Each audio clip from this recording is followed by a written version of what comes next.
사도신경으로 우리의 신앙을 고백하며 새벽 예배 하나님께 올려드리겠습니다.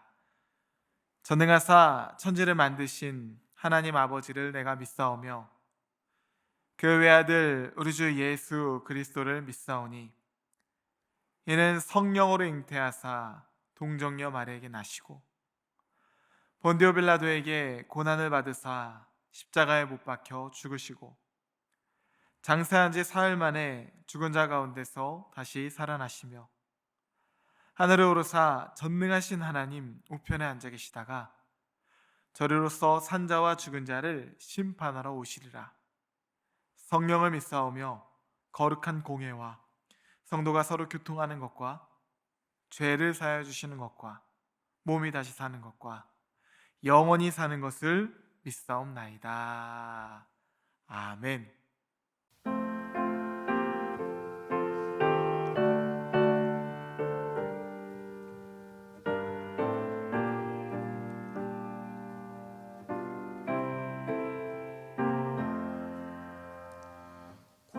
구주와 함께 나 죽었으니 구주와 함께 나 살았도다. 영광의 그날에 이르도록 언제나 주만 바라봅니다. 언제나 주는 날 사랑하사 언제나 새 생명 주시나니 영광의 그날에 이르도록 언제나 주만 바라봅니다.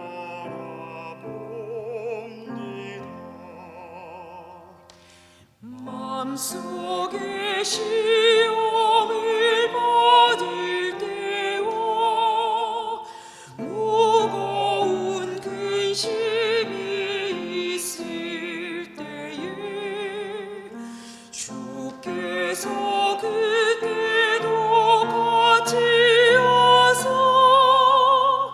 언제나 나를 도와주시네. 언제나 주는 날 사랑하사 언제나 새 생명 주시나니 영광의 그날에 이르도록 언제나 주만 바라봅니다.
시간 우리에게 주시는 하나님 말씀은 디모데전서 2장 8절부터 15절까지의 말씀입니다. 그러므로 각처에서 남자들이 분노와 다툼이 없이 거룩한 손을 들어 기도하기를 원하노라. 또 이와 같이 여자들도 단정하게 옷을 입으며 소박함과 정절로서 자기를 단장하고 따은 머리와 금이나 진주나 값진 옷으로 하지 말고 오직 선행으로 하기를 원하노라. 이것이 하나님을 경외한다는 자들에게 마땅한 것이니라. 여자는 일체에 순종함으로 조용히 배우라. 여자가 가르치는 것과 남자를 주관하는 것을 허락하지 아니하노니 오직 조용할지니라. 이는 아담이 먼저 지음을 받고 하와가 그 후며 아담이 속은 것이 아니고 여자가 속아 죄에 빠졌음이라. 그러나 여자들이 만일 정숙함으로써 믿음과 사랑과 거룩함에 거하면 그의 해산함으로 구원을 얻으리라. 아멘. 함께 기도하겠습니다. 사랑의 주님, 감사합니다. 찬란한 11월 선물과도 같은 이 가을날을 주시고 그 안에 우리의 생명을 담아주사 하나님의 창조의 날들을 살아가게 하시니 감사합니다. 그러나 주님, 이 추수의 계절 받은 바 된 것을 헤아려 보면 받은 바 된 은혜는 많은데 과연 내가 그 은혜를 감사함으로 받으며 살아왔는지, 은혜의 부르심에 합당한 삶을 살아왔는지를 헤아려 보면 늘 부족한 뿐입니다. 주님, 이 가을의 계절 거리에 있는 단풍만큼이나 우리의 삶이 말씀으로 성숙해지는 그리스도의 계절이 되게 하여 주시옵소서. 이 시간 겸손한 마음으로 주의 말씀 앞에 섭니다. 하오니 주의 말씀으로 우리를 일깨워 주시옵소서. 예수님의 이름으로 기도하옵나이다. 아멘. 할렐루야. 네, 오늘은 기도할 때 있어야 할 것과 없어야 할 것이라는 제목으로 하나님 말씀 전하도록 하겠습니다. 디모데전서가 기록될 당시 초대교회의 가장 위협적인 요소 두 가지는 하나는 외부로부터의 박해였고요. 또 다른 하나는 교회 내에 다양한 사람들이 밀려 들어오면서 이단 사상을 가진 사람들로 인하여 신학적인 혼재가 있게 된 것입니다. 내외적으로 둘 다 큰 문제였어요. 예, 사도 바울은 자신의 영적인 아들 디모데에게 편지하여 그것들을 어떻게 치리해야 하는지, 어떻게 교회를 세우고 어떻게 목회를 해야 하는지 편지를 썼는데 그것이 바로 디모데전서, 디모데후서입니다. 이것을 목회서신이라고도 불러요. 저도 목사로서 사역을 하다 보면 때로는 전혀 예상치 못한 상황을 만나기도 하고, 혹은 그때그때 선택의 기로 앞에서 어떤 선택을 해야 교회의 덕이 되고 모두에게 덕이 되는지 고민하게 될 때가 참 많은 것 같습니다. 무엇보다 가장 곤혹스러운 것은 최악의 상황에서 과연 최선의 선택이 무엇인지 그때 고민이 참 어려운 것 같아요. 우리 인생이 이와 같습니다. 그래서 프랑스의 현대 철학가인 장폴 사르트르는 이렇게 말했나 봅니다. 인생은 B와 D 사이의 C다. B는 birth, 탄생이고요. D는 dead, 죽음이에요. 인생은 탄생과 죽음 사이에 끊임없는 C, 초이스다. 선택의 연속이라고 한 말이죠. 무언가를 선택할 수 있다는 것은 자유의지가 있다는 것이고, 자유의지는 하나님이 우리에게 주신 특권이자 정말 큰 선물이에요. 하지만 때로는 그 선택권을 슬쩍 옆으로 미루고 싶을 때가 있습니다. 아마 초대교회를 치리하던 디모데도 그랬을 것 같아요. 하지만 하나님께서는 그가 맡겨진 자리에서 무언가를 옆으로 살짝 미룬다거나 회피하지 않고 그때그때 직면하여 교회를 잘 세워나가기를 원하셨어요. 그래서 동역자 바울을 통해서 목회서신을 허락하시고 그것을 붙잡고 기도하게 하십니다. 우리 또한 오늘 말씀을 묵상할 때 우리 삶 가운데서 왕 같은 제사장으로 하나님의 소유된 백성으로서 어떻게 하나님 나라를 세워갈 수 있는지를 발견하는 시간이 되기를 주님의 이름으로 축복합니다. 디모데전서 2장의 소제목은 기도에 대한 가르침이라고 쓰여져 있어요. 그런데 오늘 본문은 교회 구성원 내에 남자와 여자에 대한 권면의 말씀입니다. 그러면 도대체 기도가 이것과 무슨 상관이 있는가? 기도의 실제라는 것이요. 기도의 실제. 기도는 우리가 행하는 것이기도 하지만 동시에 우리가 살아가는 삶이죠.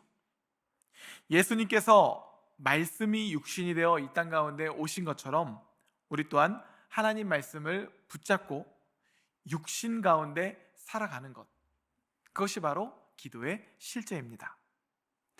남자와 여자를 향한 각각 권면의 말씀을 기록하고 있어요. 먼저 남자들을 향한 권면의 말씀입니다. 8절 말씀에 그러므로 각 처에서 남자들이 분노와 다툼이 없이 거룩한 손을 들어 기도하기를 원하노라. 이 8절에 시작되는 접속사 그러므로, 이것은 이 말씀이 1절부터 7절까지의 말씀 그 연장선상에 있음을 알려줍니다. 1절부터 7절까지의 말씀은 만인을 구원하기 위하여 중보자가 되신 예수 그리스도에 관한 말씀이에요. 예수 그리스도를 통해 모든 사람이 하나님과 연결된 것 같이 남성들의 기도 역시 제사장적 중보 기도가 된다는 말씀입니다. 예수 그리스도께서 중보자가 되어 모든 사람을 하나님께 연결시킨 것처럼 너희 또한 예수께로 연결하는 제사장적 중보자가 되라는 말씀이에요. 그러면서 이렇게 권합니다. 분노와 다툼이 없이 거룩한 손을 들어 기도하기를 원하노라. 기도는 가장 큰 자기 부인을 요구해요. 그래서 우리가 기도할 때 나의 의로움이 사라지게 되는 것입니다. 나의 의로움 안에는 분노와 다툼의 마음도 있습니다. 그러한 마음 역시 우리가 기도할 때 사라지는 것이에요. 그게 바로 분노와 다툼이 없이 기도하기를 원하노라, 그 말씀이에요. 반면에 거룩한 손을 들어 기도하기를 원하노라, 이렇게도 말하는데 이것은 우리가 하나님께 순종하고자 하는 마음을 뜻해요. 해서 이 두 문구를 종합해 보면 나의 의로움이 아닌 오직 예수 그리스도의 공로와 그분의 의로움으로 기도하고 그 능력으로 살아가기를 요청하고 있는 것이에요. 나의 의지가 아닌 주의 보혈로. 여러분들 또한 나의 의지가 아니라 예수 그리스도의 공로와 그분의 의로움에 힘입어 살아가는 주의 성도들이 되시기를 주님의 이름으로 축복합니다. 이번에는 여성들을 향한 권면의 말씀이요, 9절과 10절 말씀입니다. 또 이와 같이 여자들도 단정하게 옷을 입으며 소박함과 정절로서 자기를 단장하고 따은 머리와 금이나 진주나 값진 옷을 하지 말고 오직 선행으로 하기를 원하노라. 이것이 하나님을 경외한다 하는 자들에게 마땅한 것이니라. 이 말씀을 묵상하면서 아니, 남자들에게는 기도에 관한 말씀을 권하다가 갑자기 왜 여성들에게는 외모에 대한 말씀을 하고 있는 것일까? 다소 의아해 보이기도 합니다. 하지만 이 말씀이 또 이와 같이로 시작되는 점을 주목해 보면 사실은 이것이 달라 보여도 그 접근이 같다는 것을 우리는 알게 되는 것이에요. 남성들에게 말하는 것과 그 구조가 같습니다. 남성들에게는 분노와 다툼 없이, 여성들에게는 금이나 진주나 값진 옷으로 치장하지 말고.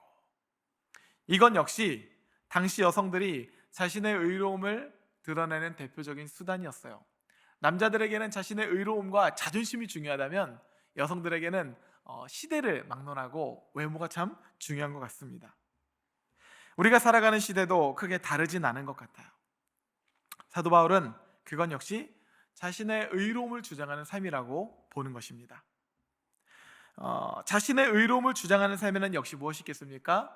분노와 다툼의 마음이 있죠. 그것을 다른 결로 표현하고 있는 것이에요. 남성들에게 거룩한 손을 들어 기도하기를 원하노라 이렇게 말했다면, 여성들에게는 오직 선행으로 하기를 원하노라. 이건 역시 같은 구조예요. 하나님의 의로움으로 예수 그리스도의 보혈과 그분의 완전하신 사랑에 힘입어 선행으로 살아가기를 요청하는 것이죠. 기도의 실제입니다. 그렇게 살아갈 때 역시 그리스도께서 중보자가 되어 모든 사람이 하나님과 연결된 것 같이 너희 또한 예수께로 연결하는 제사장적 중보자가 되라는 요청이에요. 디모데후서에서 사도 바울은 경건의 모양과 경건의 능력을 구별하고 있죠. 분명 다르다는 것이에요. 오늘 말씀에서도 그 둘을 구분하여 설명하고 있는 것입니다. 우리 또한 초대교회 성도들과 같이 신앙의 혼재 가운데 뒤죽박죽 살아갈 때가 있습니다. 하나님 오늘 말씀을 통해서 그것을 경계하게 하시고 사도 바울의 목회 서신을 통하여 다시금 우리 또한 신앙의 다름줄을 다잡기 원하시는 것이에요. 기억해야 합니다. 분노와 다툼이 없이, 외모를 치장하는 것이 아니라 거룩한 손을 들고 하나님께 기도하는 것, 오직 선행으로 살아가는 것. 바라기는 모래성과 같은 나의 의로움을 주장하는 삶이 아니라 이 말씀의 반석 위에 무너지지 않는 하나님의 나라, 믿음의 집을 짓는 여러분들이 되시기를 주님의 이름으로 축복합니다. 함께 주기도문 하시겠습니다. 하늘에 계신 우리 아버지여, 이름이 거룩히 여김을 받으시오며 나라가 임하시오며 뜻이 하늘에서 이루어진 것 같이 땅에서도 이루어지이다. 오늘 우리에게 일용할 양식을 주시옵고 우리가 우리에게 죄 지은 자를 사하여 준 것 같이 우리 죄를 사하여 주시옵고 우리를 시험에 들게 하지 마시옵고 다만 악에서 구하시옵소서. 나라와 권세와 영광이 아버지께 영원히 있사옵나이다. 아멘.